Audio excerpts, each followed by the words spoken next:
रहमत ड्रामा की आज के एपिसोड में देखने को मिलेगा कि बारी गर्ज को छोड़कर जा चुका होता है, लेकिन उसकी बहन में ना रोई जा रही होती है। रुहील को सब कुछ बताती है। रुहील कहता है मुझे सब कुछ बताओ हुआ क्या है। तो बताती है कि चाचू और मेरे बाबा ने मिलकर और किस तरह उसके साथ गलत काम किया है।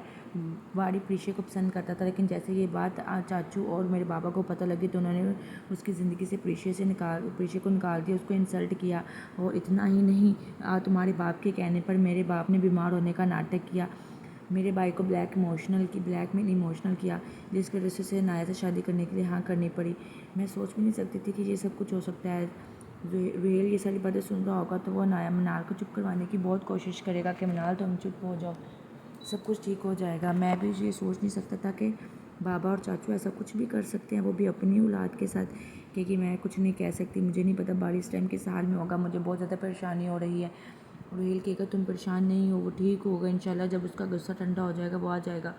इतने में वो आपस में बातें कर रहे होते हैं कि उसका बाप, मिनाल का बाप ईशान आ जाता है। वो कहता है बेटा तुम एक काम करो, तुम यहाँ से मिनाल को लेकर अपने घर चले जाओ, बाड़ी को मैं खुद ही मनाकर कहीं ना कहीं से घर ले आऊँगा, इसके लिए भी ये बेहतर है और तुम्हारे लिए भी, तुम लोग जाओ घर चले जाओ, मैं खुद ही अपने बेटे को ले आऊँगा मनाकर, मेरी गलती है, मैं खुद ही अपनी गलती सुधार लूँगा। इतना कहकर वो वहाँ से चला जाता है। और रुहेल जब खड़ा होता है तो वो कहता है कि चलो अब हम घर चलते हैं, इंशाल्लाह सब कुछ ठीक हो जाएगा। लेकिन इतने में मिनाल कहेगी मैं आपके साथ अभी घर नहीं जा सकती, चाहे मेरे बाप ने जो कुछ मर्ज़ी गलत किया, लेकिन है तो मेरे बाबा ना, मैं उनको अकेले इस हाल में छोड़कर नहीं जा सकती। वो बिल्कुल अकेली हैं, मुझे पता है वो पीछे से परेशान होंगे, उनका ख्याल रखने के लिए कोई ना कोई तो होना चाहिए ना, इसलिए मैं अपने बाबा के पास ही रहूँगी, तुम जाओ फ़िलहाल। और फिर दूसरी तरफ दिखाते हैं कि आलम और रुमैसा बैठे हुए होते हैं। तो रुमैसा आलम से कहते हैं आपको क्या लगता है कि आपकी बेटी आपके कहने पर उसे जॉब दिला देगी उस लड़के को? बिल्कुल भी नहीं, उम्मीद भी मत रखिएगा अपनी बेटी से, मुझे नहीं लगता वो आपकी खातिर ये जॉब दिलाएगी किसी को। आलम कहेगा क्यों, तुम्हें क्यों नहीं लगता? ज़ुबैदा ने बहुत अच्छी तरबियत किया उनकी, मेरी नहीं तो कम अज़ कम अपनी दादी की तो वो बात मानती ही मानती हैं, तो अपनी दादों के कहने पे लगवा देगी, अपनी तरफ से पूरी कोशिश करेगी, अगर उसके बस में हुआ तो वो ज़रूर लगवाएगी। तुम्हारे बेटों की तरह नहीं है निकम्मियाँ, उनके जैसे तुम्हारी बेटियाँ निकम्मे वैसे नहीं है मेरी बेटियाँ। ओके कि अच्छा तुम्हें आज अपनी बेटियाँ बड़ी अजीज़ हो गई अपने बेटों से। कहा तो और क्या क्या, कुछ नहीं किया मैंने अपने बेटों के लिए, काशिफ के लिए क्या कुछ नहीं किया, और उसने मुझे हमेशा सबके सामने ज़लील ही करवाया है। अंधों की तरह मैंने सिर्फ पैसा बहाया काशिफ पे, लेकिन काशिफ ने मुझे कहीं का नहीं छोड़ा, सबके सामने मेरी नज़रें नीचे झुका दी, लेकिन मेरी बेटियों ने देखो खुद ही। वो कहेगा और फिर मैं ऐसा कहेगी अच्छा जो ऐसी बात है, और पहले ये तो बात बताएं ऐसा क्या हुआ जो प्रीशे का रिश्ता टूट गया, कोई ना कोई तो बात होगी ना। आलम ये सुनकर गुस्से में आ जाता है, तो वो कहता है कि जब रिश्ता हुआ तब भी वो मेरे सामने था, जब रिश्ता ख़त्म हुआ तब भी वो मेरे सामने ख़त्म हुआ, तो ऐसी कोई बात नहीं है, लाजमी कोई ना कोई गलत फहमी होगी। प्रीशे में ना तो कोई कमी है ना कोई कमी हो सकती है, वो बहुत इंटेलिजेंट और अच्छी लड़की है। तो इतने में और मैं ऐसा कहेगी अच्छा अब आपको अपनी बेटियां इतनी पसंद आ गई, पहले तो अपनी बेटियों से दूर भागते थे, कभी अपनी बेटियां नहीं कहा, पहले तो इनको इन लड़कियां कहते थे। फिर दूसरी तरफ दिखाते हैं कि ज़ुबैदा और उसके साथ बातें कर रहे होते हैं। तो ज़ुबैदा कहेगी कुछ भी हो जाए मैं तो कभी बाड़ी के साथ अपनी बेटी की शादी के लिए हाँ नहीं कहूँगी, ये मीर लोगों के चौंसले होते हैं, मेरी बेटों को इस कदर तक उसके बाप ने जलील किया, मैं बिल्कुल भी नहीं करूँगी। इतने में उसकी दादी सास कहेगी कि नहीं ऐसे नहीं कहते ज़ुबैदा, 5 उंगलियां बराबर नहीं होती, और बाड़ी को देख लो वो अपने बाप से बहुत अलग है। कहेगी हाँ माँ आप ठीक कह रही हैं, वाकई वो अपने बाप से बहुत अलग है, लेकिन फिर भी मुझे अब डर लगता है ना मेरे लोगों से, और मेरी बेटी ने इतना बड़ा दुख मुझसे छुपाया। वो कहेगी चलो जो भी है, लेकिन हमें ये बात प्रीशा से पूछ के ही फाइनल करनी चाहिए, अगर वो हाँ करेगी तो हम हाँ कर देंगे, अगर वो ना करेगी तो हम ना कर देंगे, क्योंकि फ़ैसला तो वही होना है जो प्रीशा ने जाना है। इसकी माँ की बड़ा जो भी, बट मैं सोच भी नहीं सकती थी, प्रीशा को मुझे ये बताना चाहिए था।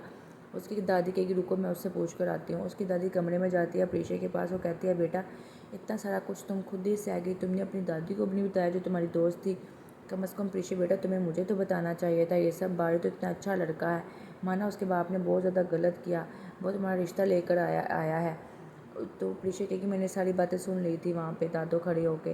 तो कहेगी बताओ तुम्हारा क्या बेटा सलाह है, जो तुम कहोगी वही हमारा फ़ैसला होगा, हमारी यहाँ तुम्हारी यहाँ नहीं है। प्रीशा कहेगी दादो मैं बाड़ी से शादी नहीं कर सकती, बिल्कुल भी नहीं कर सकती, जो भी हुआ उसके बाप ने मेरी बहुत इंसल्ट की थी, मैं चाहकर भी वो बुला नहीं सकती। लेकिन उसकी दादो ये सुनकर हैरान रह जाएगी, लेकिन बारी तो अच्छा लड़का है ना, वो समझदार भी है। उसका क्या कसूर है, वो बहुत ज़्यादा गिल्ट में है। कहेगी दादो जो भी हो, मैं हमारा कोई स्टेटस नहीं है और ना ही हमारा स्टेटस मैच होता है, आसमान और ज़मीन कभी एक नहीं हो सकते और मैं कभी भी ये चीज़ नहीं भूल सकती। और मैं बस आप जाकर इनकार कर दें, मुझे इस शादी के लिए कोई हामी नहीं बननी। बस दादो मुझे और कोई बात नहीं करनी इस टॉपिक पे। तो कहती लेकिन बेटा प्रीशे, लेकिन प्रीशे कहेगी दादो प्लीज़, मैंने बस इसीलिए छुपाया था सबसे कि किसी को परेशानी ना हो। खैर अब वो रिश्ता लेकर आया तो आप जब आए तो उसे साफ इनकार कर दीजिएगा, मैं उससे शादी नहीं कर सकती क्योंकि मैं नहीं चाहती कि दोनों बाप बेटे के दरमियान मेरी वजह से इख्तिलाफ़ात आएँ। और मैंने ये बात इसलिए बाहर से छुपाई थी, पता नहीं उसे कैसे पता लग गई। मैं नहीं चाहती कि मैं हाँ कर दूँ और उसका बाप को सारी बात सच हो जाए। नहीं दादो, मैं चाह कर भी हाँ नहीं कर सकती, आप प्लीज़ उसे इनकार कर दे, बाकी जैसे आपकी मर्ज़ी। पीछे मुंह नीचे झुकाए रखती है और फिर उससे आगे कुछ नहीं बोलती। उसकी दादो कहते चलो जैसे तुम्हारी मर्ज़ी बेटा, और वहाँ से उठकर उसकी दादो उसके पास से चली जाती है। और फिर दूसरी तरफ दिखाते हैं कि मिनाल के ससुराल में बहुत ज़्यादा बहस हो रही होती है। अनाया की माँ और बाप लड़ रहे होते हैं, इतने में रुहेल आ जाता है। कहते हैं आपने ये जो भी किया अच्छा नहीं किया बाबा, आप और चाचू ने बहुत गलत किया बाड़ी के साथ, बाड़ी घर छोड़ कर चला गया है। इतने में उसका बाप खड़ा हो जाएगा, उसकी माँ भी कहेगी व्हाट, बाड़ी घर छोड़ कर चला गया क्या? तो वो अपने शोर को देखना शुरू हो जाएगी कि हाँ वो घर छोड़ कर चला गया है। तो इतने में उसका बाप खड़ा होकर कहेगा लो हमने कुछ गलत नहीं किया, हमने बिल्कुल ठीक किया और मुझे अपनी बेटी ज़्यादा अजीज़ थी इसलिए मैं अपनी बेटी के लिए कुछ भी कर सकता हूँ। इतने में उसकी माँ कहेगी क्या कमी है मेरी बेटी में, जो हर बार बाड़ी से वो बाड़ी के साथ शादी होने जाती है तो बाड़ी से टुकरा देता है, बाड़ी होते हुए मेरी बेटी को रिजेक्ट करने वाला। ये भी कहेगा मुझे अगर इस बात का पहले पता होता तो मैं कभी भी ना आया और बाड़ी की शादी के लिए हाँ ही ना करता। बाबा आप लोगों ने बहुत गलत किया, आप लोग अपने बच्चों की खुशियाँ खा रहे हैं। तो उसकी माँ भी खामोश हो जाएगी इस बात पे। एक पल के लिए भी आपने नहीं सोचा कि नाया के दिल पे क्या गुजरेगी। तो उसका बाप कहेगा बेटा जो भी सोचा मैंने अपनी बेटी के लिए सोचा, ऐसे कैसे कह सकते हो? कहेगा बाबा बस कर दें, वो आपकी वजह से घर छोड़ कर गया है, आपने चाचू को ड्रामा करने को कहा कि बीमारी का ड्रामा करें। लो मैं और मेरा भाई ठीक है, तो मेरी शादी होगी तो मेरी बेटी की शादी होगी तो सिर्फ बाड़ी से। उसकी माँ कहेगी सोचिएगा भी नहीं, बहुत हो गया आपका ये ड्रामा, मेरी बेटी में कोई ऐसी कमी नहीं है कि वो एक ही लड़के से रिजेक्ट हो बार बार, और ना मैं ऐसा होने दूंगी। ये कहकर वो बहुत ज़्यादा गुस्से में आ जाती है और उसका बाप भी बहुत ज़्यादा गुस्से में आ जाता है। रोहेल कहता है बाबा बस कर दें, कम से कम अपनी बेटी नाया के बारे में तो सोचें, उसका क्या हाल होगा, आपने एक पल के लिए भी उसके लिए नहीं सोचा। उसका बाप बहुत ज़्यादा गुस्से में होकर वहाँ से चला जाएगा। और फिर दूसरी तरफ दिखाते हैं कि बाड़ी कहीं बैठा होता है, सिगरेट पी रहा होता है और सब कुछ सोच रहा होता है कि उसके बाप ने किस तरह उसे इंसल्ट किया। और दूसरी तरफ प्रीशे का भी यही हाल हो रहा होता है। बाड़ी प्रीशे को फिर कॉल करता है, प्रीशे रो रही होती है लेकिन प्रीशे जब आगे होकर देखती है कि किसी की कॉल आ रही है और वो बाड़ी की कॉल है तो वो फ़ोन पिक ही नहीं करती, फ़ोन कट कर देती है। और फिर दिखाते हैं कि मिनाल बहुत ज़्यादा परेशान होती है तो वो वॉशरूम में जाकर अपने आप को फ्रेश करती है, मुँह हाथ धोती है, लेकिन वो सब कुछ सोच रही होती है कि बाड़ी किस हाल में होगा। तो वो बाड़ी को कॉल करने की कोशिश करती है तो बाड़ी उसकी कॉल पिक कर लेता है। तो वो आगे से कहेगी कम अज़ कम बाड़ी तुमने मेरी कॉल पिक तो की। बाड़ी कहेगा प्लीज़ मुझे कॉल मत करो, मैं ज़िंदा हूँ, मर नहीं गया और मेरे लिए परेशान होने की ज़रूरत नहीं है किसी को, और प्लीज़ मुझे बार बार यूँ कॉल कर मज़ीद परेशान मत करो।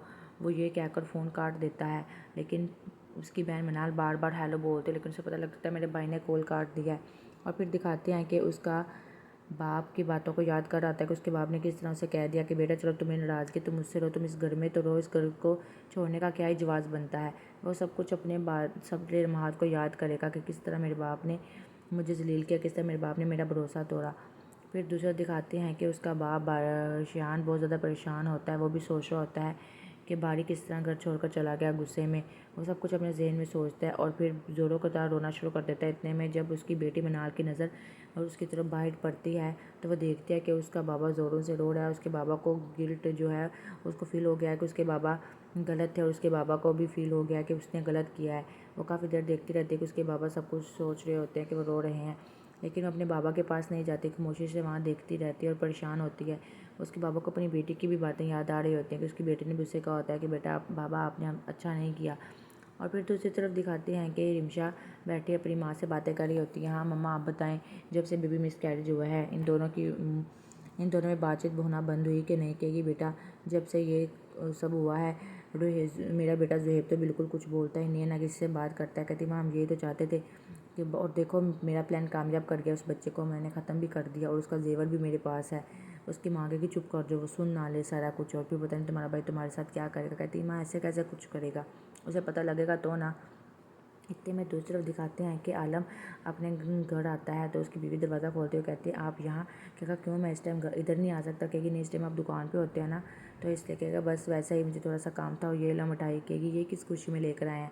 तो वो आगे से कहेगा कि तुम्हारी बेटी जो प्रीशा मैनेजर बन गई है उसे गाड़ी मिले, बस इसी खुशी में लेकर आया हूँ मैं ये मिठाई। तो फिर इतने में वो कहेगा मुझे अंदर आने दोगे कि नहीं। तो फिर वो अंदर आता है और उसके लिए चाय बनाकर लाती है और चाय लाकर उसके पास रखती है। तो वो आपस में बातें करना शुरू हो जाते हैं और फिर कहता है कि मम्मा मुझे एक काम है। जैसे वो चाय लाकर अपने शौहर के पास रखती है तो वो उसको देखना शुरू हो जाता है, लेकिन वो कुछ नहीं बोलती। सामने जाकर उसके बराबर की सीट पर सामने बैठ जाती है। क्योंकि हाँ मेरी बेटी, तुम्हें आ गई अपनी माँ की याद। कहेगा अम्मा क्या बात, कैसी बातें करती हो, आपकी याद क्यों नहीं आएगी। बस आपको पता है मेरी काम की मसरूफ़ियत का, सारा दिन उसी काम में मसरूफ़ रहता हूँ, टाइम ही का मिलता है, बस इसीलिए देर लग जाती है यहाँ चक्कर लगाने में। और मुझे एक छोटा सा काम भी था माँ। तो उसकी माँ कहेगी हाँ बोलो।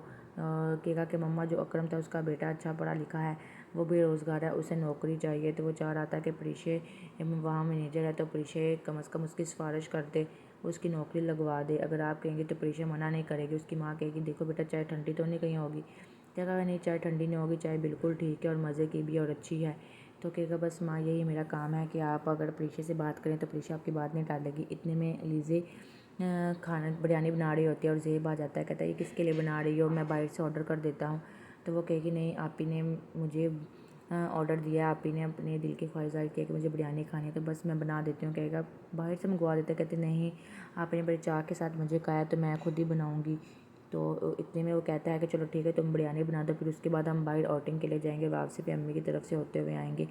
वो कहेगी ठीक है, लेकिन वो कहेगा तुम परेशान क्यों होती हो, मैं हूँ ना, मैं तुम्हारी हर कमी को दूर कर दूँगा, तुम्हें तुम्हारे पाँव पर खड़ा कर कर ही सुकून लूँगा। वो आपस में बैठे बातें कर रहे होते हैं। इतने में लीज़ा भी बहुत ज़्यादा खुश हो जाती है। फिर वो अपनी माँ और बहन के पास आते हैं और कहते हैं माँ मैं और अलीज़ा कुछ देर के लिए बाहर जा रहे हैं आउटिंग पे। तो उसकी माँ कहेगी खैर है, अचानक से तुम लोगों का बैठे बैठे कैसे आउटिंग के लिए मूड बन गया। कहेगा माँ कुछ नहीं, ये चुप चुप से जब इसे बाहर लेकर जाऊँगा तो इसका मूड स्विंग थोड़ा सा बदलेगा। तो उसकी माँ सुनकर हैरान हो जाएगी और उसकी बहन भी। बस इसीलिए मैं इसको बाहर ले जाना चाह रहा हूँ और हमें वापसी पे आते आते काफ़ी टाइम हो जाएगा, शाम को ही वापस आएंगे।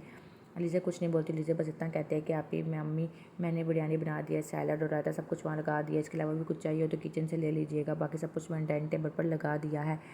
तो इसकी बहन खामोश हो जाएगी और आगे से कुछ नहीं बोलेगी। जैसे ही वो चल जाएंगे उसकी माँ वो अपनी माँ को कहेगी आप तो कहते थे वो बात नहीं करते, वो तो अपनी बीवी की और ज़्यादा नखरे उठाना शुरू हो गया। कहती मैंने जो देखा था वही बताता, मुझे क्या पता कि तो ये और ही उसके में अंदर घुस जाएगा और ही उसके नखरे उठाना शुरू हो जाएगा। कहती माँ मुझे तो समझ नहीं आ रही, अगर ये सोचा अगर इसकी औलाद हो जाती तो ज़हेब तो फिर किसी और की इसके अलावा सुनता ही ना। जो अभी इसकी ये हालत है, देखो ये कैसे उसके प्यार से निकलेगा। फिर दिखाते हैं कि प्रीशा घर आती है तो वो अपनी माँ से पूछती है माँ ये मिठाई कहाँ से आई। तो उसकी माँ कहेगी ये मिठाई तुम्हारे बाबा लेकर आए हैं। कहेगी व्हाट, बाबा बाबा यहाँ क्यों आए थे, खैरियत से आए थे और ये मिठाई किस खुशी में लेकर आए। कहेगी हाँ उन्हें पता लगा कि तुम मैनेजर बने और तुम्हें जो गाड़ी मिली है बस इसी खुशी में, वो तुम्हारी मैनेजर बनने की खुशी में तुम्हारे लिए मिठाई लेकर आए हैं। वो कुछ देर सोचेगी कि उनको हमारी खुशियों का कहाँ से ख्याल आ गया। उसकी दादी कहेगी बस बेटा देख लो बाप है ना, इसलिए तुम्हारी खुशी का ख्याल आया तो वो यहाँ पर मिठाई ले आया। कहेगी दादो प्लीज़ बस कर दें, चाहे जो भी है उस शख्स ने आज तक हमारा कौन सा हक अदा किया है, उन्होंने हमें कब से मिट्टी माना है, एक भी जिम्मेदारी हमारी निभाई है जो आप ऐसी बातें कर रहे हैं।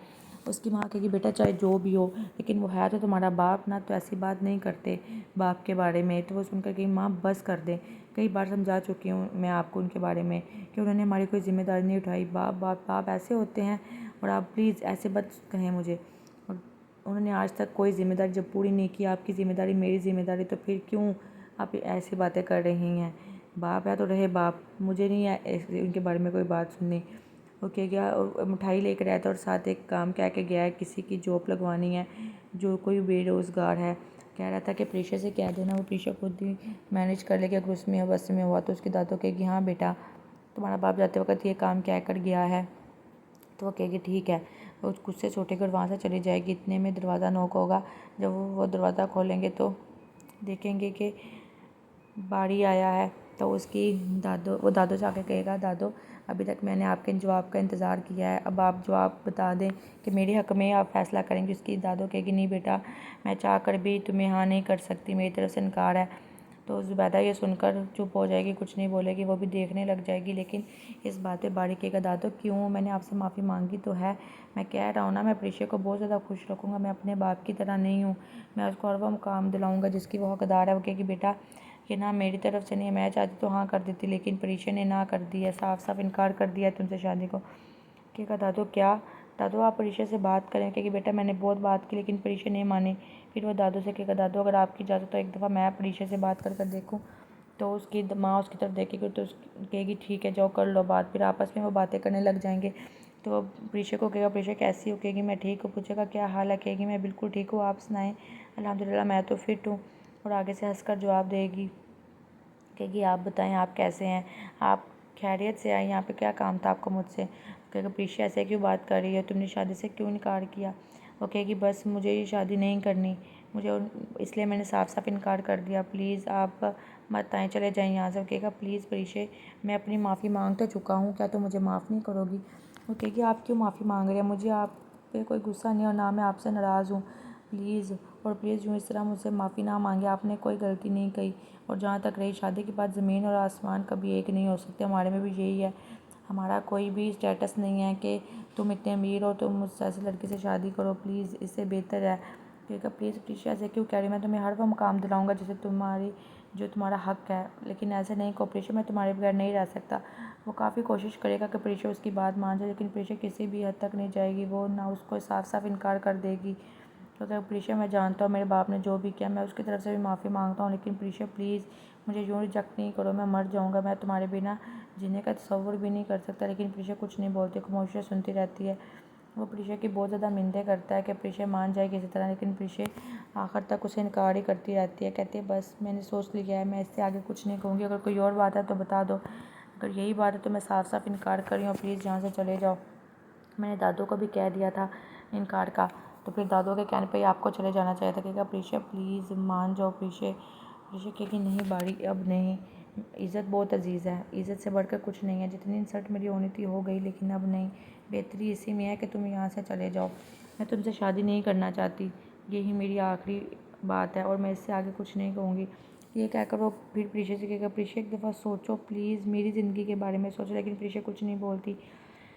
और फिर दूसरी तरफ दिखाते हैं कि काशिफ बड़े दोस्तों के साथ बैठा मैच देख रहा था। वो कहता है, यार अगर ये मैच हार गए तो सब सारे पैसे डूब जाएंगे, क्योंकि यार हार जीत होती रहती है, ये बातें कर ही रहते हैं कि वो मैच जीत जाते हैं और फिर दूसरे के साथ हाथ मिलाते हैं और खुश हो जाते हैं। फिर जैसे ही अगली सुबह होती है तो दिखाते हैं कि बारी का बाप बारी के पास जाता है उसे मनाने के लिए। कहेगा, बाबा आप यहाँ पे क्यों आए, प्लीज़ यहाँ से चले जाएँ। कहेगा, बेटा मुझे अपनी गलती का एहसास है, मैं तुमसे माफ़ी मांगता हूँ, प्लीज़ एक दफ़ा मेरे साथ घर चलो, मैं सब कुछ ठीक कर दूँगा। कहा, बाबा कैसे ठीक कर देंगे, मेरी ज़िंदगी का सबसे बड़ा सासा था जिससे मैं प्यार करता, आपने उसे हमेशा हमेशा के लिए ख़त्म कर दिया, वो मेरी ज़िंदगी से हमेशा हमेशा के लिए चलेगी, तो मैं कैसे ज़िंदगी जीने का तसव्वुर कर सकता हूँ, और मुझे उस घर में नहीं आना, प्लीज़ बेहतर यही है कि आप यहाँ से चले जाएँ। वो कहेगा, बेटा मैं माज़रत करने आया हूँ, प्लीज़ अब मैं प्रीशा को भी मना लूँगा, ले आऊँगा वापस। कहेगा, बाबा वो ऐसी लड़की नहीं है और सोच समझ के बात क्या करें, वो बगैरत नहीं है जो अब दोबारा आएगी, आपने जितनी करनी थी उसकी कर ली। मैं सोच भी नहीं सकता था कि आप प्रीशा के साथ ऐसा कर सकते हैं, उस लड़की के साथ ऐसा कर सकते हैं जिस लड़की ने आपके बेटे की ज़िंदगी बचाई हो, जिस लड़की ने आपके बेटे की को एक नई ज़िंदगी दी हो, आपने उस लड़की को मेरी ज़िंदगी से निकाल दिया। मैं सोच भी नहीं सकता बाबा। वो काफ़ी कुछ बोलेगा क्योंकि उसका बाप कहेगा, बेटा मैं वादा करता हूँ मैं प्रीशा को वापस लाऊंगा, मैं खुद जाऊंगा माजरत करने के लिए। कहेगा, बाबा प्लीज़ अब ऐसा कुछ मत करना, वो आपके कहने पर अब कभी वापस नहीं आएगी, आपने जो कुछ किया वो चाह कर भी नहीं भूल सकती, ये बातें मैं नहीं भूल सकता और जिसके साथ गुजरी है वो कैसे भूल जाएगी। प्लीज़ बाबा बेहतरी इसी में यहाँ से चले जाओ। उसका बाबा बहुत फोर्स करेगा, प्लीज़ एक दफ़ा घर आओ।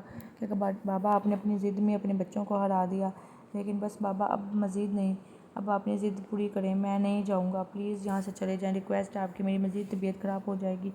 लेकिन वो अपने बाप की कोई बात नहीं मानता। उसका बाप काफ़ी मिन्नतें करता है कि वो एक दफ़ा उसके साथ चल ले, रोता भी है लेकिन वो नहीं मानता। कहता, बाबा बस मैं अगर उसने वो मेरी ज़िंदगी में शामिल ना हुई तो मैं आप समझ लीजिएगा मेरी ज़िंदगी किसी काम की नहीं है। फिर दूसरी तरफ दिखाते हैं कि अलीज़े प्रीशा से मिलने के लिए आती है, तो वो बताती है, यार ज़ेब बहुत परेशान है, उल्टा वो मुझसे सॉरी कर रहा था, हालांकि मेरी लापरवाही की वजह से बेबी मिसकैरेज हो गया, मुझे इतनी लापरवाही नहीं करनी चाहिए थी, लेकिन उसको फील हो रहा है। वो कह रहा था कि मैं तुम्हारा इलाज करवाऊँगा। प्रीशा बहुत ज़्यादा खुश होती है, कहती है कि प्लीज़ अब टेंशन नहीं लो, शायद इसी में अल्लाह की कोई ना कोई रज़ा थी। तो वो कहेगी प्रीशा तुम कुछ परेशान हो, बताओ क्या बात है। प्रीशा कहेगी नहीं कुछ भी तो नहीं, और नीचे को आइज़ कर लेगी, झुक कर बैठ जाएगी। कहेगी प्रीशा मैं सब कुछ जानती हूँ, तुम मेरी बहन हो, मुझे पता है कोई बात है, बताओ। तो प्रीशा बताएगी कि बाड़ी आया था मेरी शादी के लिए, मेरा हाथ मांगने के लिए। कहेगी मैंने साफ इनकार कर दिया। कहेगी व्हाट प्रीशा तुमने ऐसा क्यों किया, प्यार करने वाले बहुत मुश्किल से मिलते हैं, तुम्हें तुम्हारा प्यार मिल रहा था, तुमने ऐसा क्यों किया। वो अपनी बहन से बहस करेगी, उसे मनाएगी। और फिर दिखाते हैं कि जैसे ही शान अपने घर जाता है तो उसकी बेटी उसे पूछती है कि बाड़ी की तरह बाड़ी को क्यों नहीं लेके आए। वो कहेगा बाड़ी नहीं आया बेटा, मैंने बहुत कोशिश की, प्लीज़ मैंने मनाने की आखिरी हद तक कोशिश की, क्योंकि बाबा मैं जाती हूँ इसे मनाने के लिए, उसका बाप के घर जाने का कोई फ़ायदा नहीं। वो नहीं मानेगा, कहेगी एटलीस्ट मुझे कम से कम कोशिश तो करने दे। कहेगा बेटा कोई कोशिश करने की ज़रूरत नहीं है, बस तुम मुझे इतना बताओ तुम्हारे पास प्रीशा का ड्रेस है तो मुझे बताओ, मुझे उसके घर जाना है और तुम्हें साथ लेकर। वो कुछ देर तो खामोश रहेगी और फिर वो चले जाएंगे। इतने में दरवाज़ा नॉक होगा तो प्रीशा जाकर दरवाज़ा खोलेगी कि इस टाइम कौन आया है। लेकिन जैसे वो दरवाज़ा खोलती है वो शॉक हो जाती है, क्योंकि सामने उसके मिनाल और शान सर खड़े थे जिसने उसकी बहुत ज़्यादा बेइज्जती की होती है। तो शान सर झुकाए पहले तो उसकी तरफ देखता है और फिर शर्मिंदगी से सर को नीचे झुका लेता है, और मिनाल भी नज़रें उठाकर नहीं देखती।